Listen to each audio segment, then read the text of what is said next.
For decades, satellites have been silent observers in the skies, capturing images critical to national security. But as global threats evolve, so too must our tools. Today, traditional reconnaissance satellites face a glaring limitation. They can only see the world in 2 dimensions. In an era where depth and detail are crucial, yesterday's technology is no longer enough. The United States Armed Forces and intelligence agencies are calling for a new standard. They require systems capable of creating accurate 3D models of strategic targets, military installations, oil refineries, weapons depots, anywhere in Earth's northeastern quadrant. These models are not just technical achievements. They are life-saving tools that improve decision-making, protect military assets, and safeguard personnel on the ground. Our sponsor, L3 Harris, aims to fill this gap with a new constellation of satellites. To be feasible, the proposed constellation must have between 3 and 12 satellites, capable of fully imaging at least 15 targets in 30 days. The images produced must have a resolution of better than 30 meters per pixel, with a field of view of 10 degrees, or a sensor half angle of 5. The constellation must have a lifespan of at least 10 years. Finally, when presented with multiple targets in a possible field of view, the satellite must be able to determine which target to prioritize. The solution to this? Versatile Exploration Capture of Targeted Object Rendering, or VECTOR. Introducing VECTOR, a revolutionary reconnaissance satellite that features multiple advanced subsystems, including an attitude determination and control system, communication subsystem, propulsion subsystem, thermal management subsystem, a power subsystem, and most importantly, a payload. Each subsystem was designed around specific system requirements. ADCS ensures precise alignment, meeting the requirement for 0.01 degree pointing accuracy, essential for capturing images from all required angles. The communication subsystem enables reliable data transfer, using S-band for uplink and X-band for a high-speed downlink to transmit all data within a 30-day time frame. The propulsion subsystem is designed for orbital maintenance and debris avoidance requirements, with a hydrogen thruster providing a delta-V budget of 300 meters per second for adjustments and safe deorbiting. Each satellite is powered continuously with a gallium arsenide solar panel and lithium-ion batteries, maintaining energy flow during both sunlight and eclipse. The thermal subsystem regulates temperatures, keeping all satellite components within operational ranges, despite the harsh environment of space. Finally, the structure and launch subsystem is built to withstand launch stresses while adhering to the mass and size limits of the launch vehicle. Most importantly, the payload features the SpaceView 42 imager, produced by our sponsor, L3 Harris, which was chosen for its compact design, impressive resolution, and versatility, making it an ideal choice for the mission's imaging requirements. With a novel image processing technique called pan-sharpening, we can achieve high-quality, colored, and low-lit images without sacrificing resolution. This process merges our high-precision panchromatic images with 4-band multispectral data, resulting in high-fidelity, full-color imagery. The outcome is an impressive spatial resolution of 1.7 meters, combining detail and color accuracy in every image. These subsystems integrate seamlessly to ensure VECTOR meets its mission requirements with precision and reliability. Designed to overcome the limitations of current systems, VECTOR is a satellite constellation engineered to deliver high-resolution images from 288 angles, capturing over a global distribution of targets in just 30 days, providing the capability to transform fragmented images into cohesive 3D models. VECTOR gives America and her allies valuable information needed to keep protecting our national interests. This innovation sets a new benchmark for satellite reconnaissance, paving the way for smarter, safer decisions in the missions that matter the most. The challenge of designing an optimal satellite constellation is like walking on a balance beam. On one side is the constellation's time to image. How quickly can we capture the necessary data? On the other side is the cost, a factor that can't be ignored in real-world applications. The goal? To find the sweet spot, the knee in the curve, where performance and cost achieve their perfect balance. At the heart of VECTOR's design lies a robust model. Using advanced simulations such as the ANSYS System Toolkit, also known as SDK, and optimization techniques, we ensured that every design decision was data-driven and validated. The model integrates orbital mechanics, imaging efficiency, and communication performance to deliver a constellation optimized for fast imaging times and cost effectiveness. Since the goal is to utilize the captured images for 3D rendering, there are certain angles of the target that need to be captured by the satellite constellation.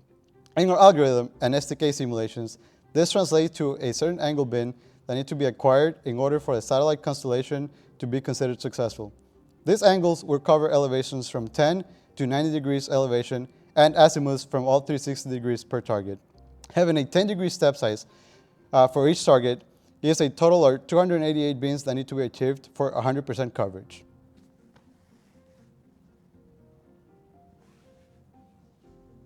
Central to our design process was a genetic algorithm, purpose-built to identify the knee in the performance cost curve.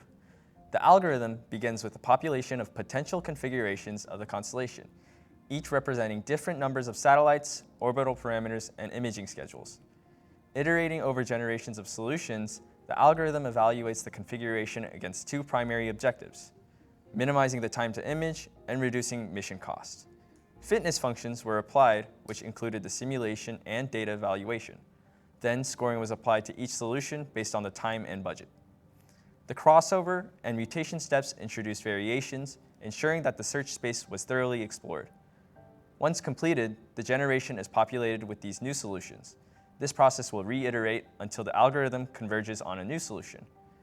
However, a problem arises when a satellite has the opportunity to image multiple targets in one given instance. This issue is addressed by the deconfliction algorithm, a genetic algorithm that finds the optimal mission path to minimize the time to image all targets.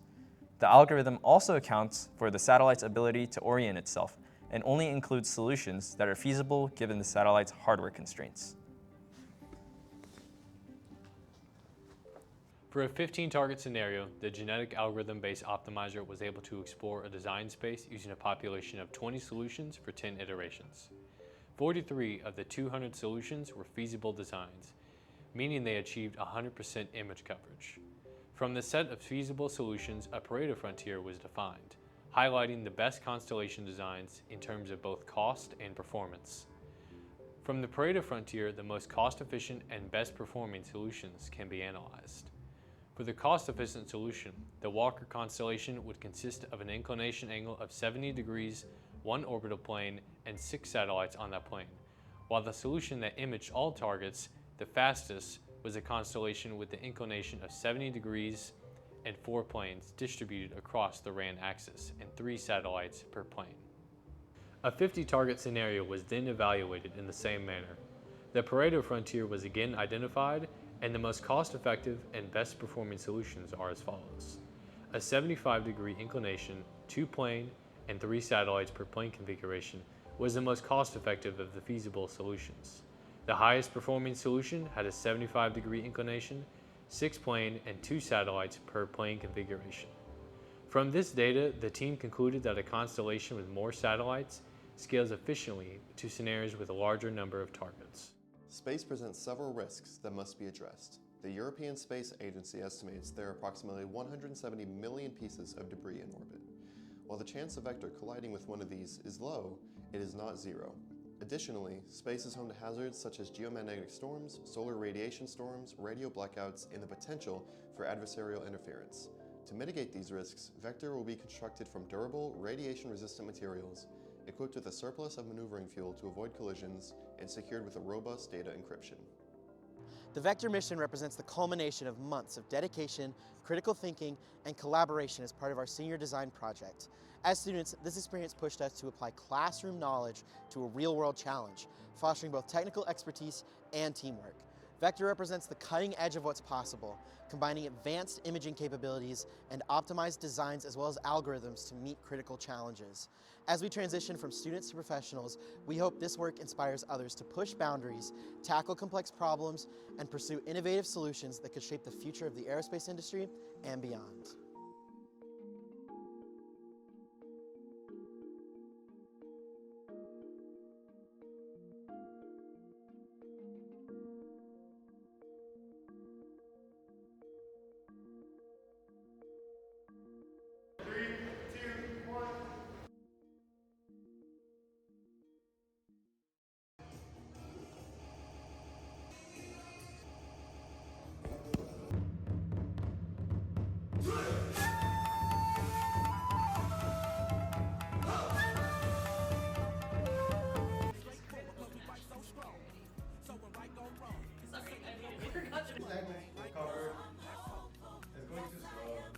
weird. Oh, yes, it sure is.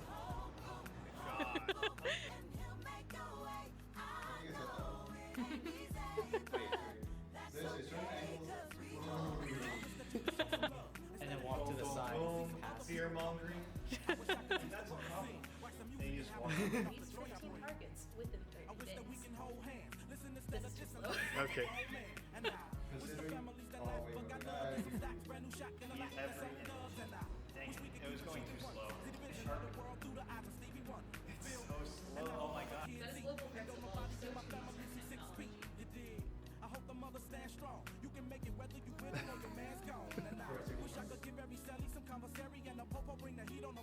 Dang it, you forgot to say it. The solution to this? Versatile.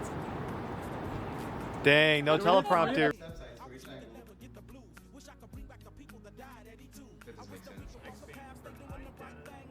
No, I was like, oh, I know with a hydrogen.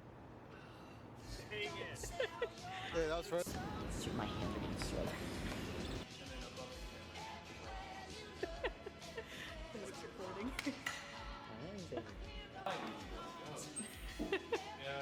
Oh, hang on.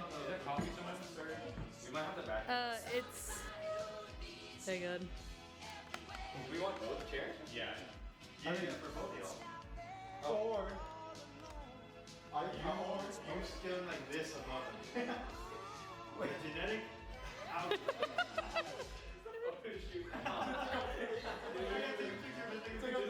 I'm videotaping this.